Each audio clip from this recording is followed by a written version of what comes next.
আমার মা, সোনা মা, নমস্কার। আদ্রিতির সিচুয়েশন তো আপনারা দেখতেই পাচ্ছেন। ও এতদিন নিভিউতে অক্সিজেন চলছিল ওর, এখন গলাতে স্টেথোস্কোপি করে ওকে ভেন্টিলেশন সাপোর্টে অক্সিজেন দিতে হচ্ছে। তো প্রায় 3 মাস হতে যাচ্ছে, ও একই রকমই আছে, অক্সিজেন লেভেল কিছুতেই কমানো যাচ্ছে না। তো মেন যে চিকিৎসাটা ওর দরকার, জিন থেরাপি দিলেই তবে ওর মাসেল পাওয়ারটা খুলবে, আস্তে আস্তে বাড়বে, তারপরেই ও আস্তে আস্তে রিকভার হবে, যেটা ডক্টরদের বক্তব্য।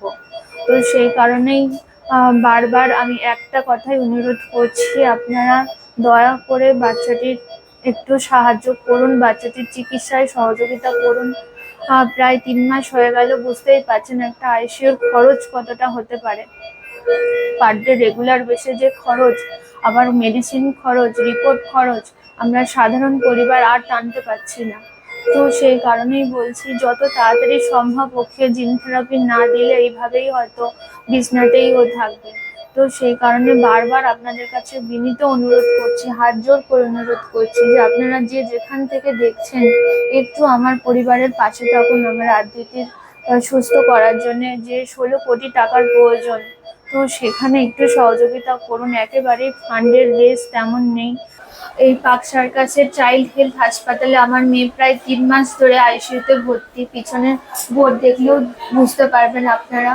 এই হসপিটালটা পার্ক সার্কাসের একদম 4 নম্বর ব্রিজ থেকে একটুখানি হাঁটা রাস্তা।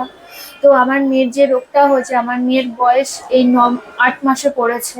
আমার মেয়ের যে রোগটা হচ্ছে স্পাইনাল মাসকুলার অ্যাট্রফি টাইপ 1। এই বাচ্চাগুলো, টাইপ 1-এর বাচ্চাগুলো ভীষণ ক্রিটিক্যাল অবস্থা হয়ে যায় 5-6 মাস থেকে। আমার মেয়ের ক্ষেত্রেও সেম হয়েছে। ও গত 26শে ডিসেম্বর 2024-এ, সেই থেকেই ওর যে একটু শ্বাসকষ্ট হচ্ছিল, আর সেই থেকেই ও আইসিইউতে রয়েছে।